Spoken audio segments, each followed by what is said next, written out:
Matt Lewis. Matt Lewis. Matt Lewis. Matt Lewis. Matt Lewis with the Daily Beast. He's their senior columnist. Friend of mine and friend of America. All right, everybody, welcome back to the podcast. Man, we're getting close to Election Day. And thank you for rating and reviewing this podcast. Thank you for supporting us on Patreon. And you're in for a treat. We have a great guest today. It's David French, the senior editor at The Dispatch. He's a columnist at Time. He's the co-host of the Advisory Opinions podcast and the author of a new book called Divided We Fall. David French, welcome to the news. Well, thanks so much for having me. I really appreciate it. It's great to talk with you. And am I right? Is this the first time we have spoken?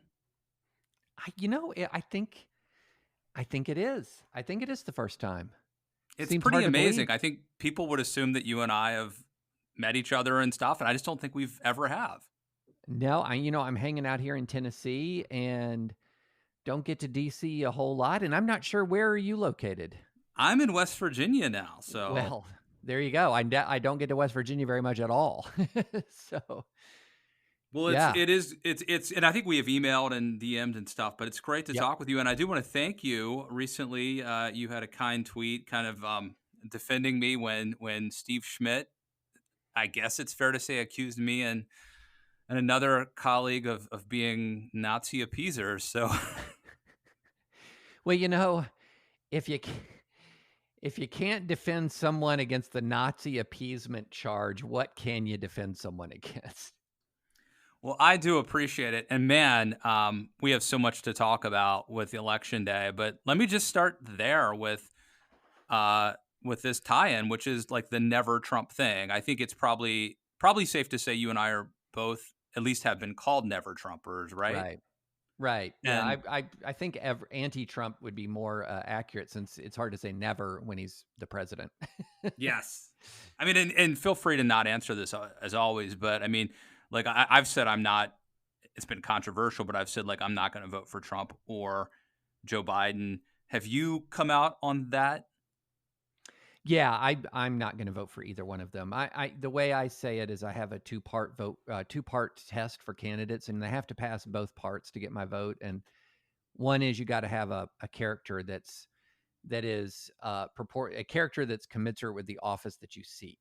And the more powerful the office, the better your character needs to be. And then you also have to broadly support my political values, and not perfectly. I mean, nobody is perfect in character, and nobody perfectly aligns with, each other's political values, but within a range of acceptability. And Trump flunks part one. He, in many ways, also flunks part two. And while I think Biden is a man of better character than Donald Trump, he definitely does not align with my policy values. So I just don't buy this binary choice argument that says once the major political parties have gone through the primary, they're entitled to your vote, that you got to vote for one or the other one. And I don't buy that. So I think that's part of the reason people would be surprised that we haven't met in person, because that's basically just a more eloquent version of what I've been saying. That's I think we're pretty much on the same page. And I have to say, people find this very, at least I can say from my standpoint, people find this very dissatisfying and disappointing. And a lot of the people who followed me on Twitter and liked the things I was writing when I was just saying bad things about Donald Trump, I'd say deservedly so, were astonished and angered to find out that I wasn't going to vote for Joe Biden. Yeah, in part, I get that. I mean, I get that everyone's wanting to recruit you into red jersey or blue jersey. But, for somebody like me, I spent my entire adult life as a base Republican voter. I mean, I was the guy you could take for granted in when you're constructing your Republican coalition. Southern, evangelical, pro-life, pro-religious liberty, Reagan conservative, came of age during the Reagan era, during the first Bush administration.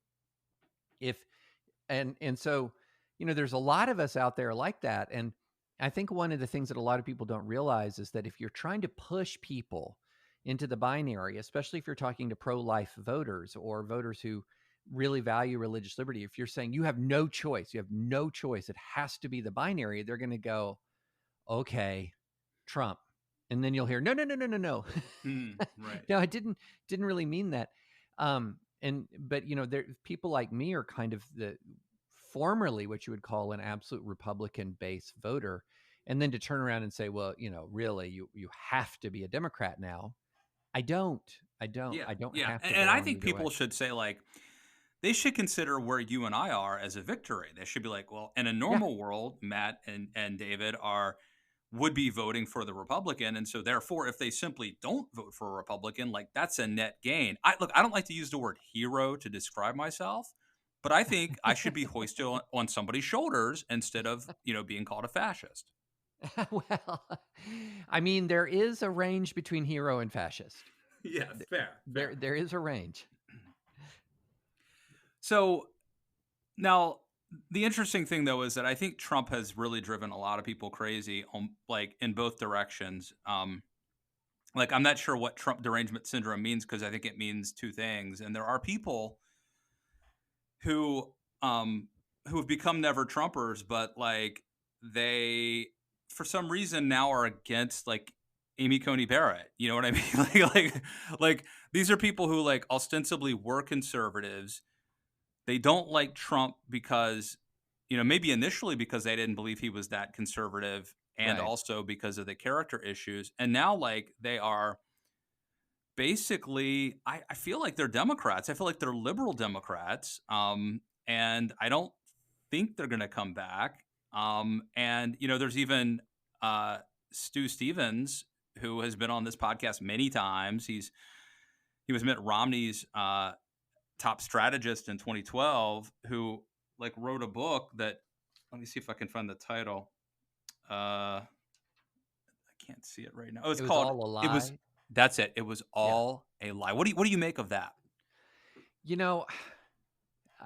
I kind of put different people in different. So let me put it this way: if you are a staunch social conservative, you're pro-life, you're pro-religious liberty, that trip from Republican to Democrat is a big journey. In part because the Democrats don't want you, right? The Democrats do not want a pro-life presence. They are increasingly hostile and have been hostile in recent years to religious liberty. And so I think there are social conservatives for whom it's really hard to say, even if you're against Trump, that therefore I am now a Democrat.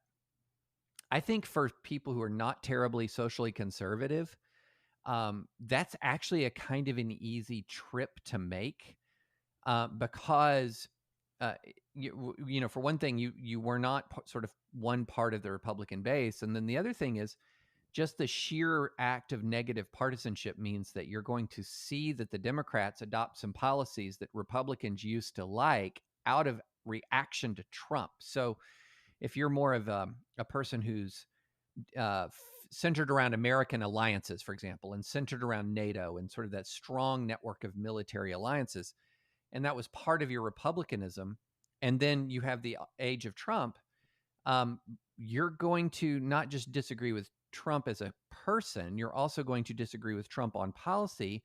And now you're going to see more Democrats saying, come here, we like NATO. And so there's going to be some reasons why somebody might migrate from the Republican Party to the Democratic Party, where the Democratic Party is hospitable, free trade. It makes sense. Let's just say that your only defining issue was hating Russia. If that was the only reason you were a conservative, is that you hate Russia and Reagan took down, the Soviet Union and and if that was your only issue, then I guess you would probably now be a Democrat, at least for now. Right. I mean, that you'd be more likely to be a Democrat. Then the other thing I think is that there is a shock to the system that occurs when a party extols one set of values and then switches and kind of almost with shocking speed to another set of values and then scorns the previous values. It is disorienting. and different people respond to that in different ways. So I'm much more sympathetic to those folks who've said, wait a minute, what was all of this about? Than a lot of other people are. I kind of feel like one of the problems and sort of this one of the overwrought areas of commentary is who's the truly good never Trumper. And I'm like, it kind of reminds me of Life of Brian, where you had the People's Front of Judea and the Judean People's Front, and they're sitting there arguing about whose version of the revolt is the purest version of the revolt.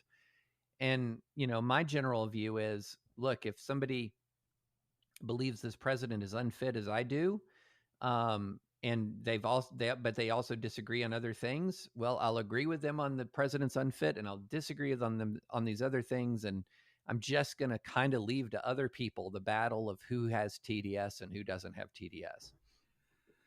Well, you're nicer than me. I think you and I are in like very much in the same category. I think Jonah and, there are a handful of us who I think have like managed to be consistently against Trump when he deserves it, but also like maintain our conservative philosophy and Right.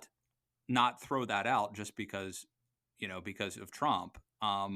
And so I do judge people who have not done that. I mean, I don't have a lot of sway. I can't I can't like revoke their conservative card or anything like that.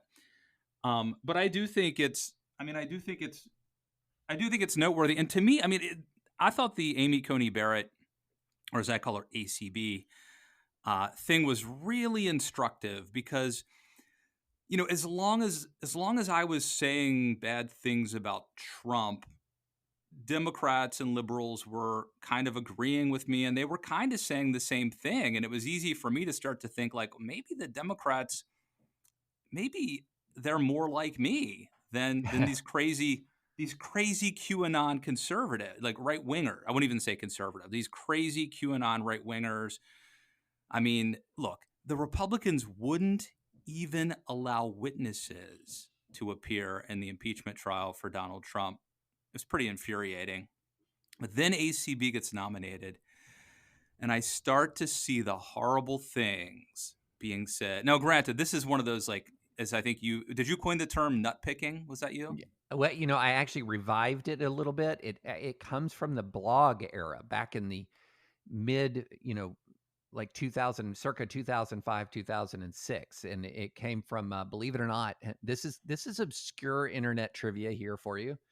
A commenter on a Kevin Drum blog post. That's a deep cut, man. That is a deep cut. Absolutely.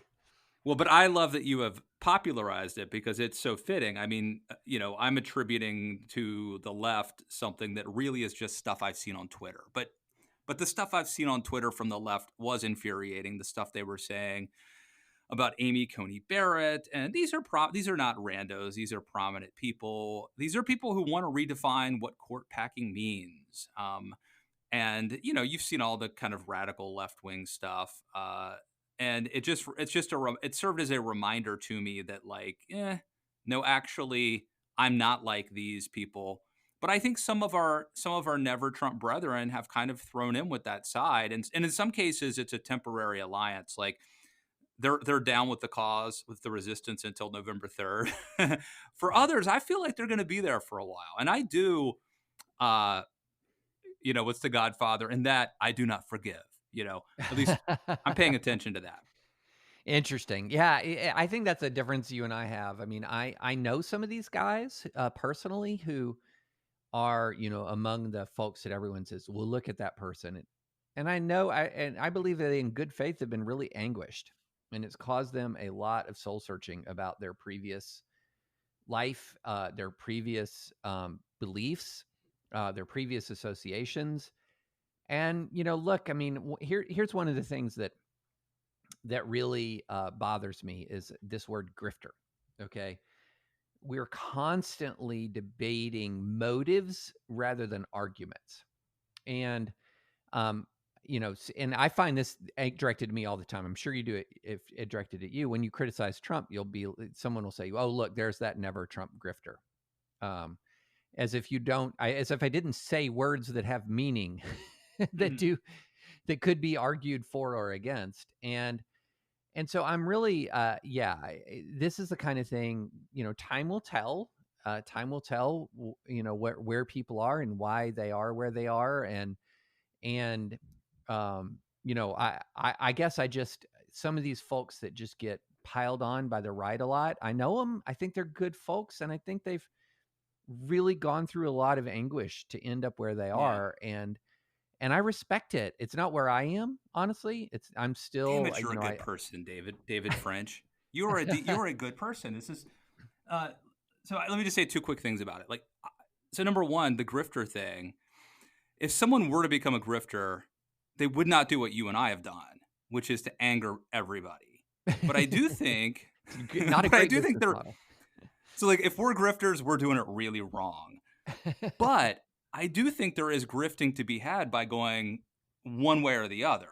If you're somebody who doubles down on loving Trump or doubles down on hating Trump, then man, and I think it actually could start out sincerely and turn into once you start, just take, I think we both know there are people who have sold out and gone toward Trump, right? They've sold out their values and embraced Trump because, for whatever reason, the pressure, the polarization.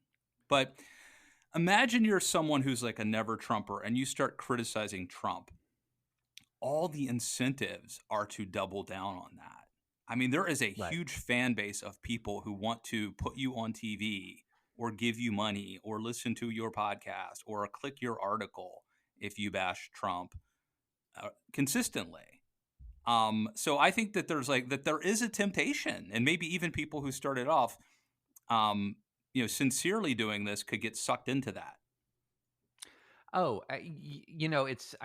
that's absolutely true, that there's sort of temptations in every direction we're tribal creatures. We like to be in fellowship with like-minded people. It's the most human thing that there is. And when you sort of have somebody that has hated you, so you've criticized Trump, and then a lot of red America will just, it's not that they'll say, I respect you, but I disagree. Right. It is, you're well, I don't know if this is an adult podcast, but you're an ass. You are the worst. You are, and will come at you hard in the most personal language.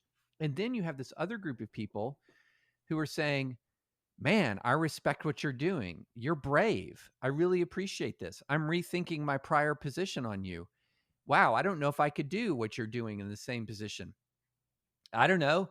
As a human being, who are you going to want to spend time with? Who are you going to want to be? And you've had, and you speak from experience here. You've had threats, right? Oh my gosh, it's been awful. It's been awful, off and on for 4+ years now. And everything from racist attacks against my youngest daughter to physical threats against my wife to Cesar Sayoc, the Trump super van bomber who sent bombs, he sent non-functioning bombs, but I think they're intended to function, to all these Democratic figures search for my home address. That's a fun thing to finish a speech, and then you turn your phone back on and you've got a bunch of calls from the FBI. And the online hate has been unbelievable, unrelenting, deeply personal, constant for year after year after year. And, it's one of those things that has demonstrated to me the extent to which that it's not just Trump, but much of the GOP has been overtaken by this real spirit of cruelty. We want you to suffer. We don't have an open, we might have an open arms if you're sympathetic to Trump, but that sort of open hand turns quickly into a closed fist with an extended middle finger if you're against Trump. And, that is a reality. And that is something that I think, so again, a lot of this can be explained, a lot of people's behavior. And one of the simplest ways to explain people's behavior is just consider human nature. Do people want to affiliate with those who like them or those who hate them? Well, But those it who gets like them. totally. But people who are in the space you and I are in are super homeless because let's just sort of play this out, right? So these horrible, the horrible Trump people did this to you, but instead of being bitter because of your Christian faith, you don't hate them, and you don't get bitter. And then there's an issue that comes along like Amy Coney Barrett, and someone who shares your Christian faith is basically called a homophobe or an evil bad person. And she's called, she adopted children from Haiti, but she's a colonizer. And so now now you're being pushed to the other side if you're not careful, right? Well, yeah, I mean, one of the things, one of the things is you really have to do a gut check. And the gut check is, why do I believe what I believe? Why am I who I am? And for a lot of people, the answer is when they look deep inside, the answer is, well, maybe because I was raised that way and I haven't really had my beliefs tested, or maybe because this was something that I just sort of fell into or stumbled into as a career. There are a lot of reasons why people are what they are that are not, hey, I just sat down and I very deliberately crafted a worldview. And when there's a test of that, you see the play in the joints. You see, to refer to my son's former basketball coach on his high school team, he had this phrase, pressure bursts pipes. And that is, and he used it to apply their zone press. Pressure bursts pipes. It's going to break open the other team's offense. Pressure bursts pipes. When people are under pressure, it exposes the weaknesses in their worldview. It exposes the weaknesses in their temperament, exposes the weaknesses in their character. And so it really is a gut check time. And so one of the things that I have had to have during the course of the last 4 or 5 years is multiple gut checks. Why do I believe what I believe? Do I believe what I believe because it's good and right and true and just? Or do I believe what I believe because that was just sort of how I grew up, and that was sort of the political milieu and the political culture of my life. And when it comes to somebody like Amy Coney Barrett, who's faced unconstitutional religious test when she was first nominated in 2017, who's faced really anti-religious bigotry surrounding her affiliation with this group called People of Praise, and then from fringy voices, some of them though pretty potent fringy voices, attacks on her adoption, to me that's an easy call. I mean, the Constitution says there should be no religious test for public office. This is black and white. Also, I am evangelical Christian. I'm not Catholic like Amy Coney Barrett, but I've been a part of Christian fellowships very much like People of Praise. They're not pernicious. They're actually quite a blessing to the people who belong to them. And I've adopted internationally, and I have a multiracial family. And the idea that we're colonizers for our own children that we love more than we love our own lives, all of those things are ludicrous. But I also know that I can't paint the whole left by those voices. There goes that nut picking comment again. Right. Well, you mentioned wrestling with this over 5 or 6 years, and as you can imagine, I've been doing the same thing. A lot of introspection. And in fact, I had a book called Too Dumb to Fail that came out in January of 2016 that kind of warned the GOP against this Trumpian populist nationalist direction. Right. Obviously, they did not heed my advice, but the thing for me is, I went through this. I feel like I was dealing with this like in 2015, 2016, 2017. Like I'm a little bit surprised by the NeverTrumpers who are like all of a sudden right now outraged by Trump. I'm like, and by the way, I mean, some of them voted for Trump in 2016 right, and are now way more outraged than I am. And I think part of it, like, I'm confused by this. Like I've been outraged for 5 or 6 years, but it's hard for me to sustain that level of outrage indefinitely. Right. It's funny. I mean, everybody has a different breaking point, I suppose would be the charitable way of saying it. Um, but yeah, I remember my journey from Trump as my last choice as a GOP, but I would then vote for him, to no, absolutely not.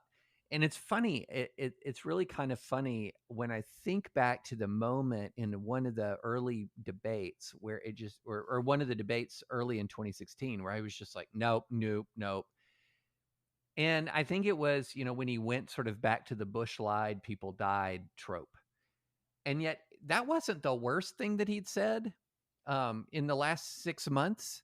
It was just sort of this accumulation. And you just finally reach the point where you just say, I can't overlook this.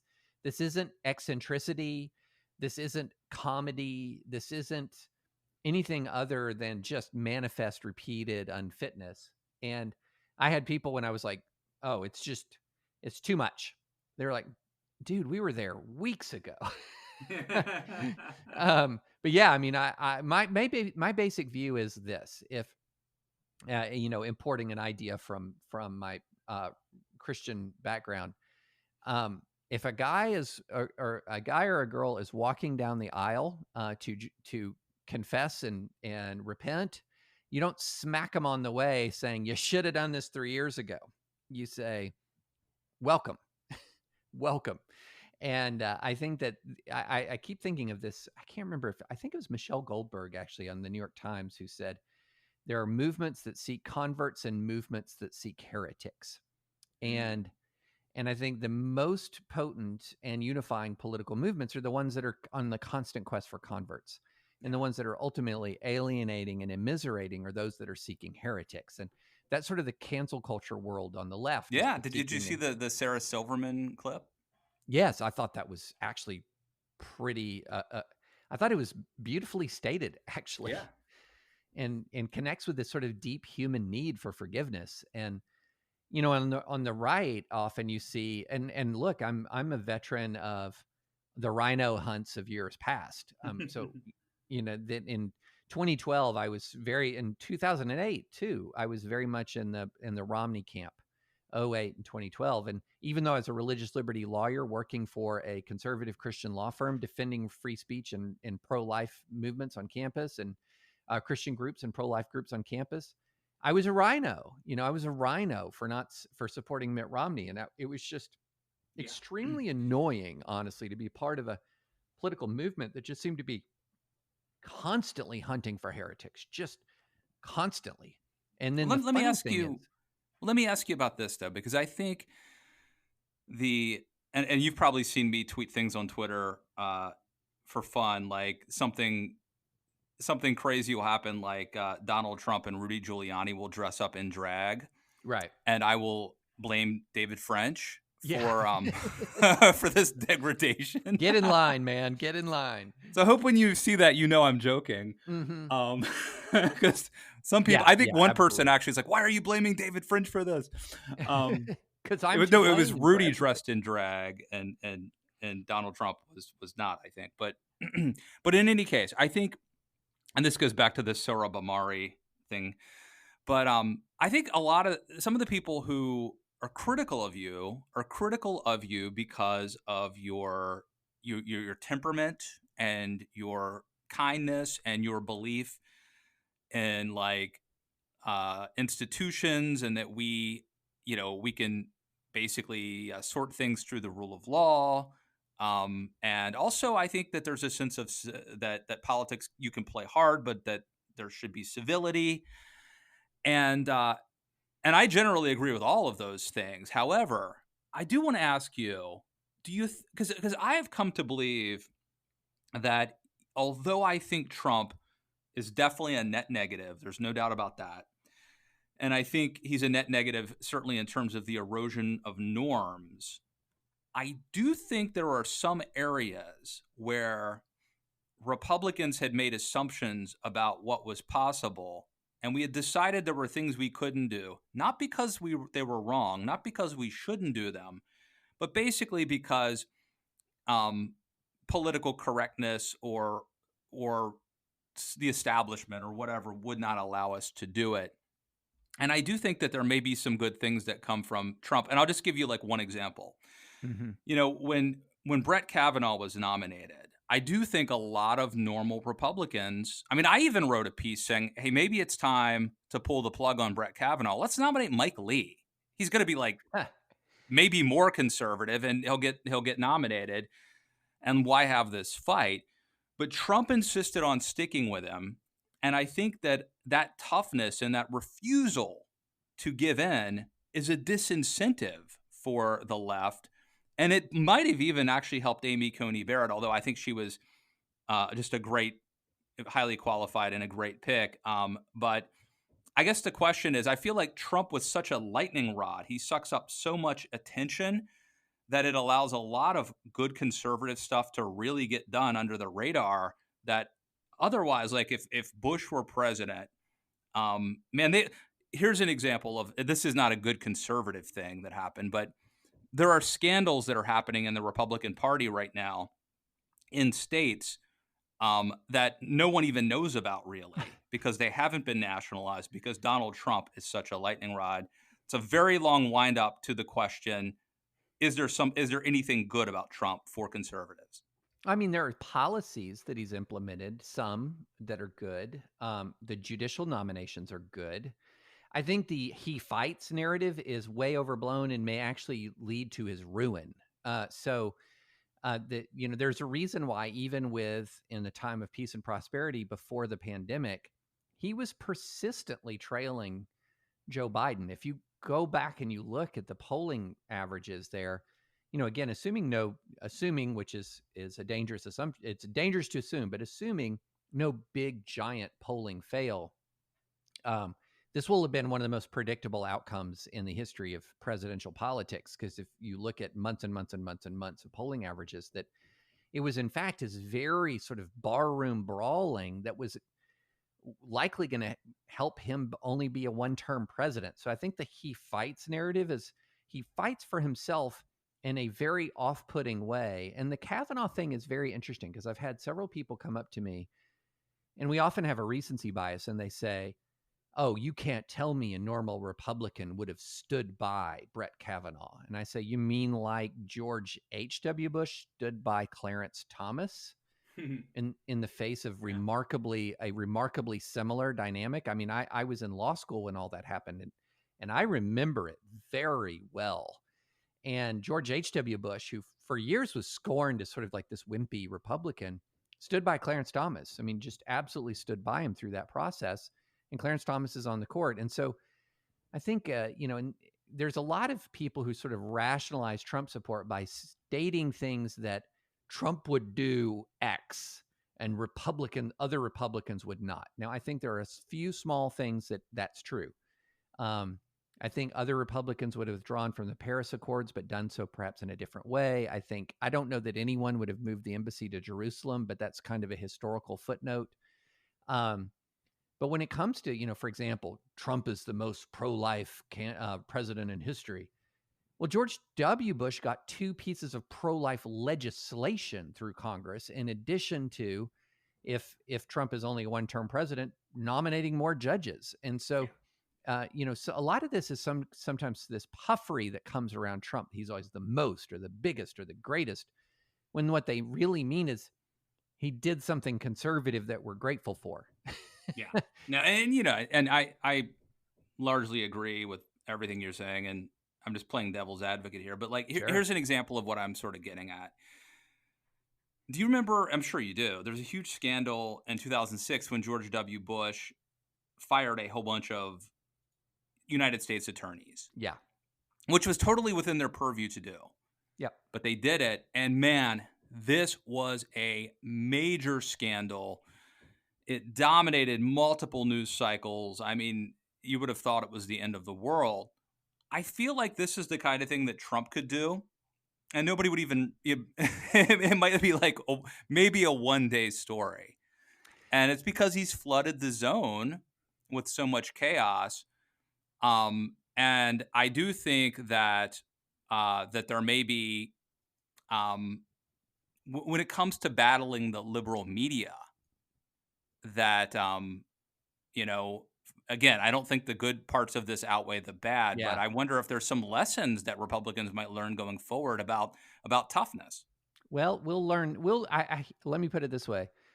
On November 4th, or maybe 5th, or maybe 6th, or whenever this thing is resolved, I think we'll know a lot more about the lessons Republicans have learned. Because the fact, if Trump wins re-election, then he's probably going to be bonded tighter to the GOP, the rank and file grassroots GOP, tighter to them than any president in my lifetime, including Ronald Reagan, because it would have been two upset victories over not just a Democratic opponent, but a hated media that has been out, the narrative is out to get him.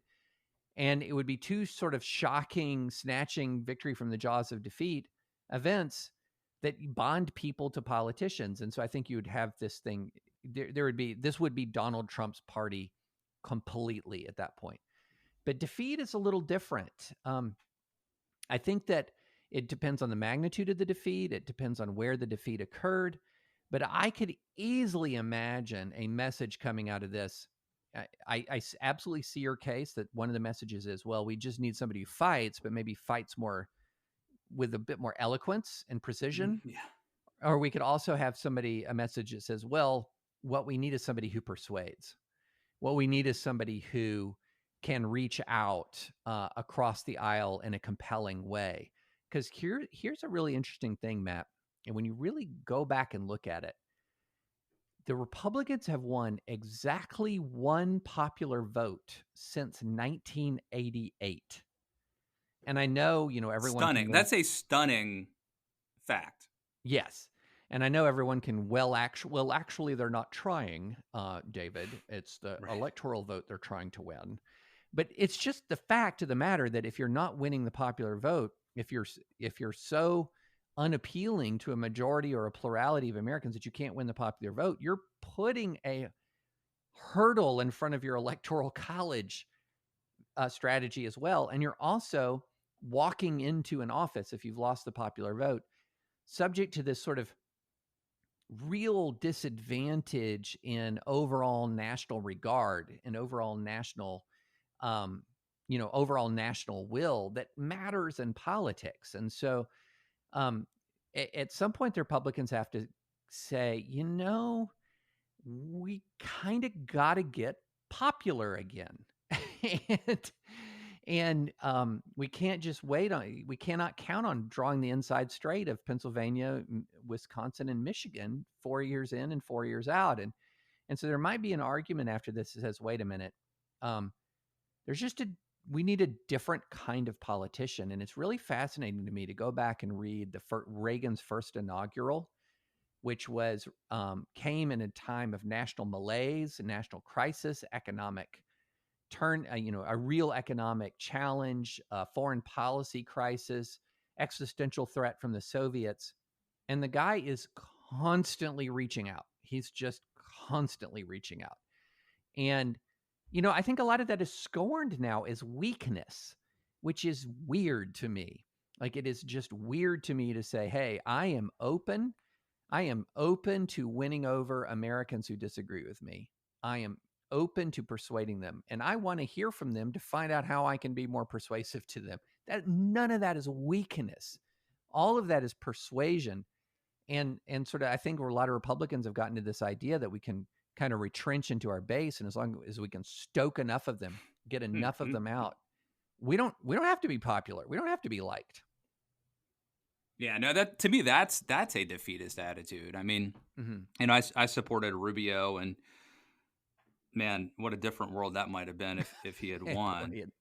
But I always just argued, like, if conservatism is really better for most Americans, if it lifts people up, the right to rise, as Jeb said, and if it really does that, then we can win the war of ideas. And if we can't, then it either means it can't. We've either got the wrong ideas, or we're not communicating it persuasively enough. So, if you believe in the free market, if you believe that that the cream is going to rise, then why would you try a protectionist policy that would protect your your elected officials from actually facing the voters. Now, I do believe in the Electoral College, but I also it's not if you can't ever win if you can't ever win the popular vote, that is a problem. I wanted to ask you about.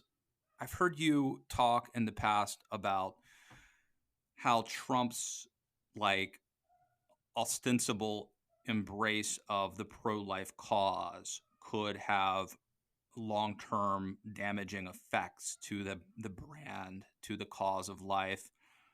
And relatedly, I know you've written and talked a lot about evangelicals and the sort of weirdness of them voting for Trump and for embracing Trump despite the fact that he's pretty much the opposite of what any evangelical should Yeah. believe. Love to have you just talk about that. Yeah. So, one of the most successful movements in modern America is the cultural pro-life movement. No, I didn't say political, I said cultural. Because if you look at the prevalence of abortion in the United States between 1980 and 81, when it reached its highest, the highest abortion ratio and rate, or the highest abortion rate and near high in abortion ratio in American history, since we've been trying to track these numbers, it has plunged. It has plunged through Republican pro-life presidents. It has plunged through Democrat pro-choice presidents. It plunged during the Obama administration to a point now where the abortion rate is well below what it was when Roe was decided. And that's the result of a lot of different factors, some of them having to do with the pro-life movement and some of them not. But what's clear is that, and the research shows that even Americans who support the legal right to choose are often deeply uncomfortable with the act of abortion itself.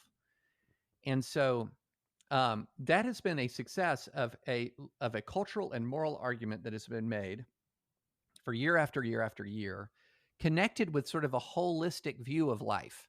That what pro-life means is not just to rebut the stereotype of the left that they care about babies until the moment they're born, but that a pro-life ethic values life from conception until natural death. That is the pro-life ethic, and it's a powerful moral force. But when you marry yourself to somebody who has real disregard in many ways for the health and well-being of his fellow citizens, that revelation from the Bob Woodward tapes that Trump knew that the coronavirus pandemic was much worse than the flu months before he really acknowledged its magnitude, in months before, and he knew that even when he was downplaying it. And now we're in the middle of one of the worst mass casualty events in American history. And you look and you say the pro-life president was downplaying this, or the pro-life president has mocked sort of basic life-saving measures like wearing a mask. It's not foolproof, but it's helpful. And you just mock it. And you look at that and you say, is this a movement characterized by an ethic that values every human life as precious from conception until natural death? And it really creates this profound mixed message. And when you overlay it with malice and cruelty in the way that Trump interacts with other human beings, again, that's antithetical to these sort of core pro-life values. And, you could lose culturally all of what you gain politically. And what you've gained politically in the Trump administration for life is not all that much. I mean, there have been some good regulations, but the Planned Parenthood received a record amount of taxpayer funding in 2019. The two Trump appointees before Barrett both upvoted in a recent case to apply the Casey standard, which is a standard protective of abortion rights. And so an awful lot of people have been selling out or impairing a moral pro-life witness for the sake of a politician who's had very little impact, truth be told, on the law or policy of abortion, but has had a great deal of impact on the culture of our nation and our sense of division and mutual rage and hate and anger and enmity, all of those things which are antithetical to the pro-life movement. And so I just don't think it's enough to say well, he's more pro-life than Joe Biden on a policy basis, and therefore I will swallow everything else that he does, whether it's failure on the pandemic, whether it's pouring gasoline on the fires of racial resentment, whether it's just utter incompetence in handling a series of domestic and foreign challenges. I'm okay with all, or maybe not okay, but I will accept all of it for the sake of his better pro-life position, when history has shown convincingly for the last 40 years that the identity of the partisan identity of the president in office doesn't necessarily have much at all to do with the abortion rate. Yeah.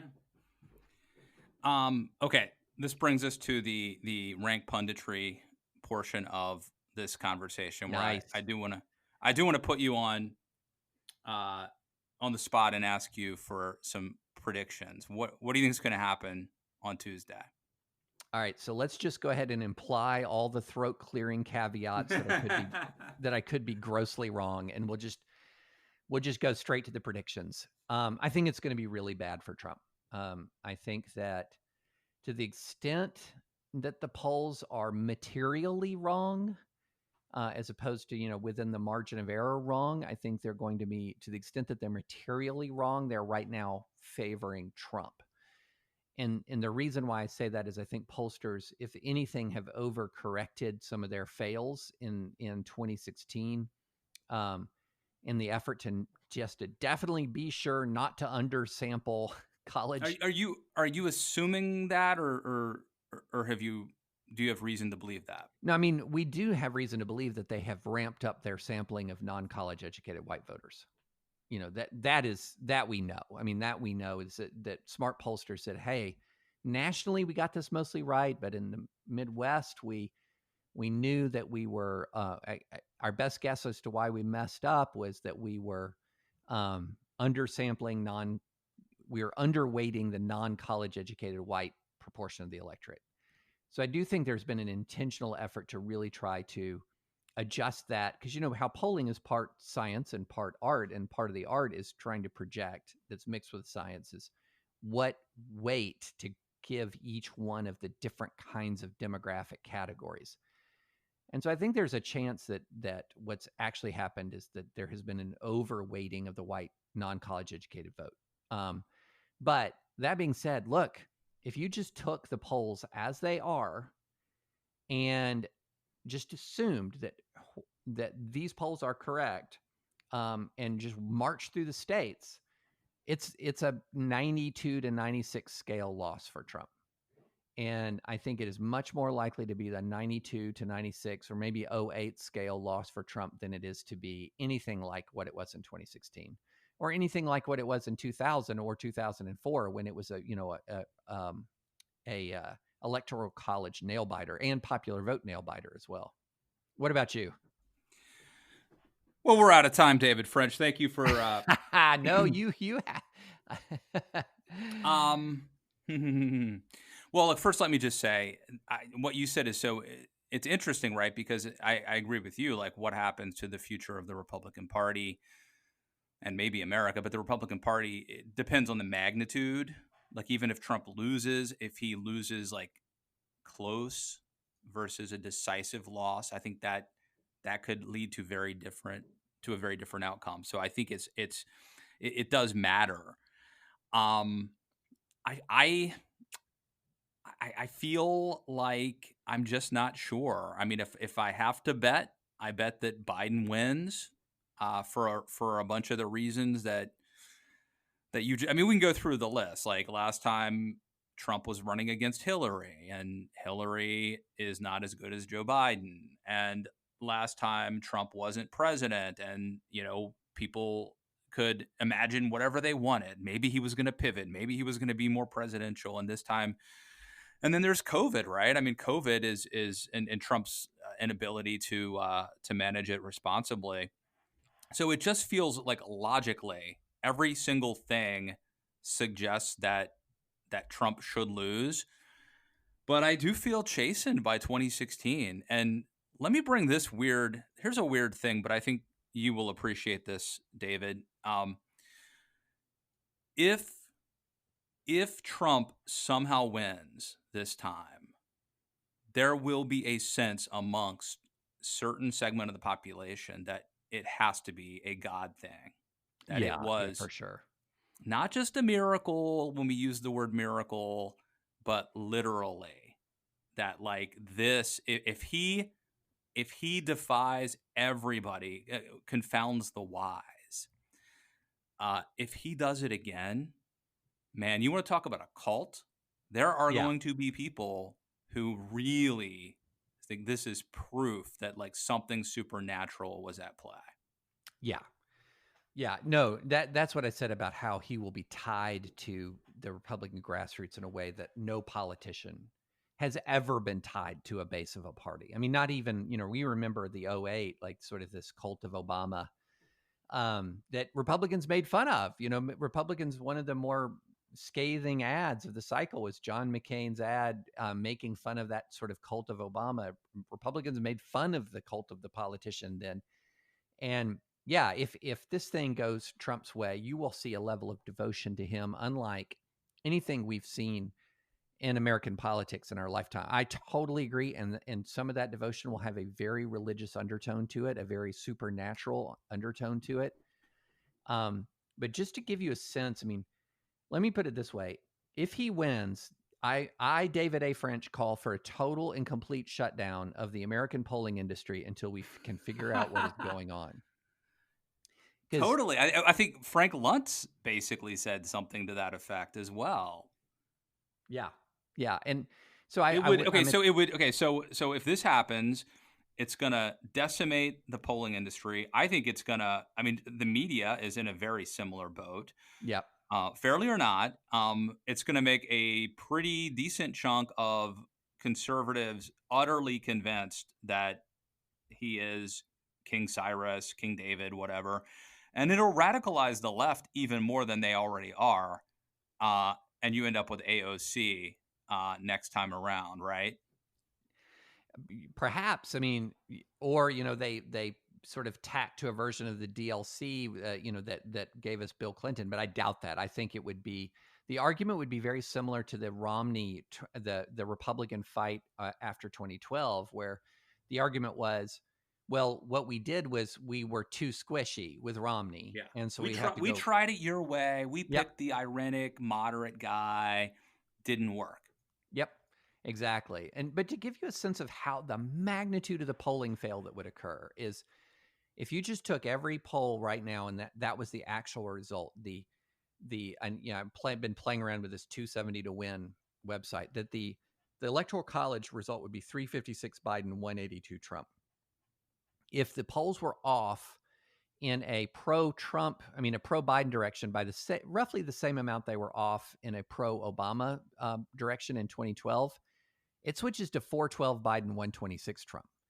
And even if they're off a couple of points against Biden, you're still looking at mid 350s Biden and mid 180s or so for Trump. And so, as I said, you would have to end up with this sort of like call for the total and complete shutdown of the polling industry. And I'm not saying it's impossible. I mean, it's not impossible because we don't know until we know.